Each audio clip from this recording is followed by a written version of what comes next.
पे स्टार्ट हो गया है और आपका क्लास भी यहाँ पे स्टार्ट हो गया, ठीक है।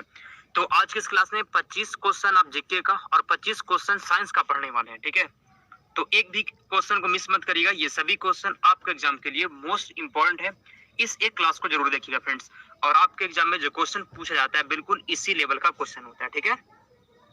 तो चलिए हम लोग क्लास को स्टार्ट करते हैं, ठीक है। स्टार्ट करें, चलिए स्टार्ट करते हैं, ठीक है। चलिए एस के सुमन, संतोष राज जुड़ चुके हैं, मनव्वर हुसैन भी हैं। Good evening. चलिए क्लास को स्टार्ट करते हैं और आंसर बताते चलना आपको, ठीक है।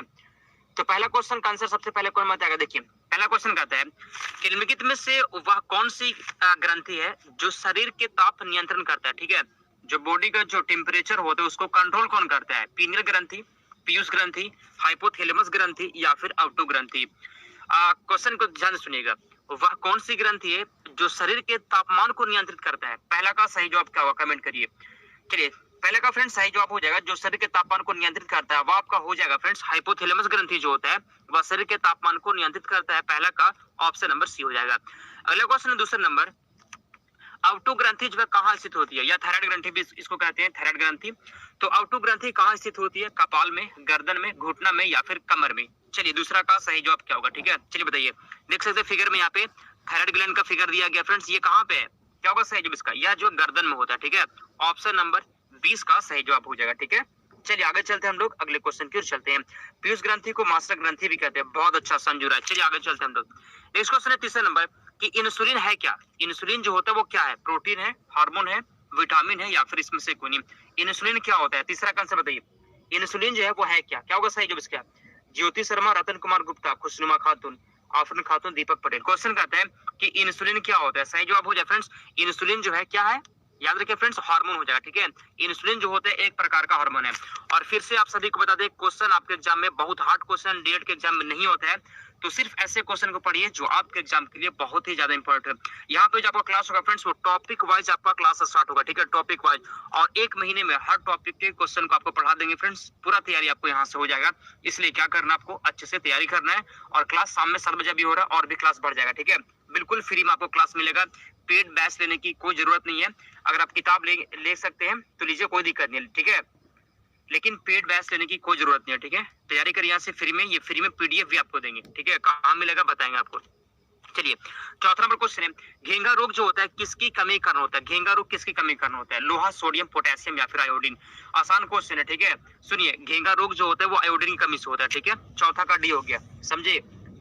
एग्जाम जो होगा जी वो मार्च में होगा, ठीक है। एग्जाम मार्च में, अगले महीना आपका एग्जाम हो जाएगा।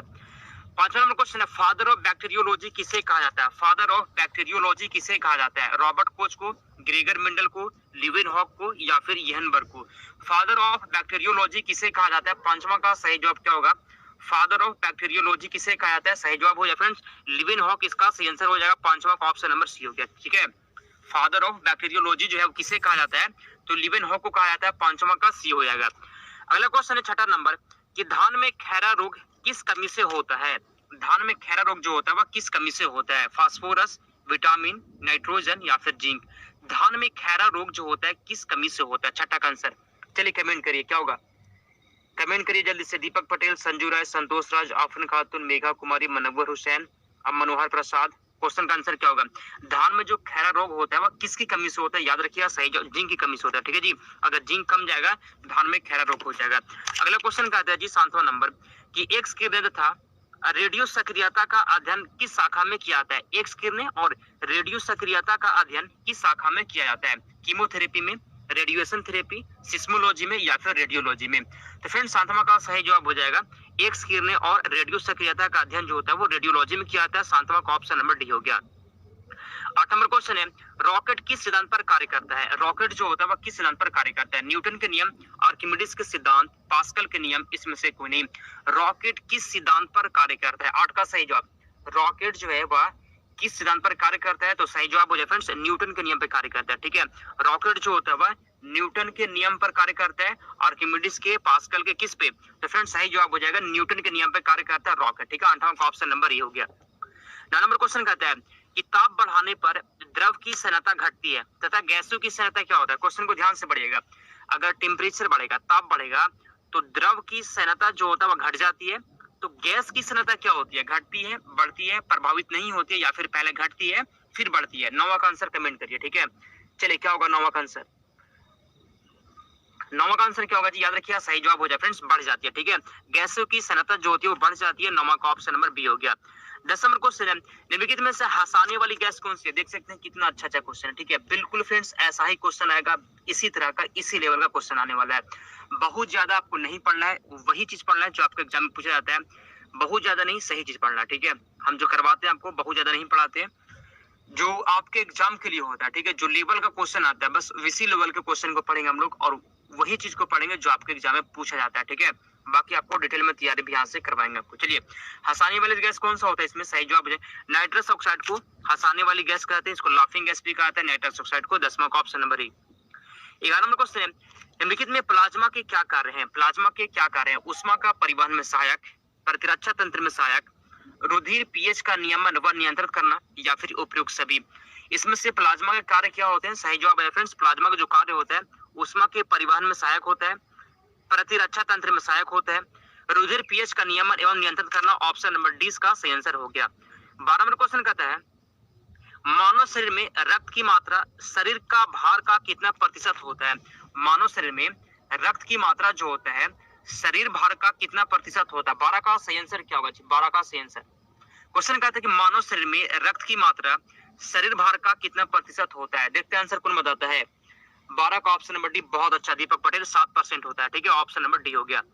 13 नंबर क्वेश्चन कहता है कि मनुष्य का पीत रस का पीएच मान कितना होता है? पीएच मान से एक क्वेश्चन आपके एग्जाम में पूछा जाएगा, बहुत ज्यादा चांस है, ठीक है।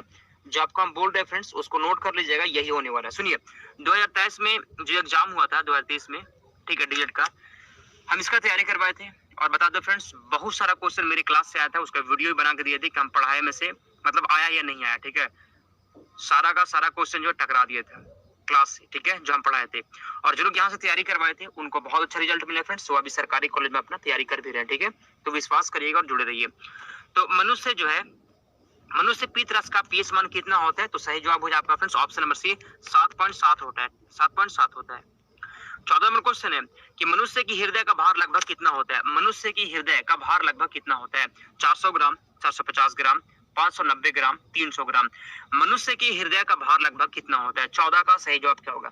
मनुष्य के हृदय का भार लगभग कितना होता है? तो सही जवाब हो गया आपका, बता दो फ्रेंड्स, 300 ग्राम होता है, ठीक है। मनुष्य के हृदय का भार जो होता है लगभग 300 ग्राम होता है। 14 का ऑप्शन नंबर डी हो गया। अगला क्वेश्चन है 15 नंबर, निम्नलिखित में से कौन सा एकमात्र पादप हार्मोन जो गैस की अवस्था में पाया जाता है? एथिलीन, साइटोकाइनिन, ऑक्सिन, या फिर इसमें से कोई नहीं। 15 का आंसर क्या होगा?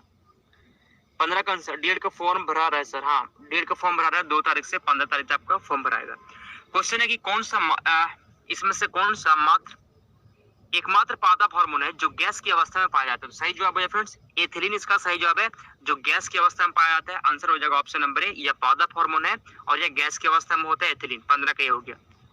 16 नंबर क्वेश्चन है,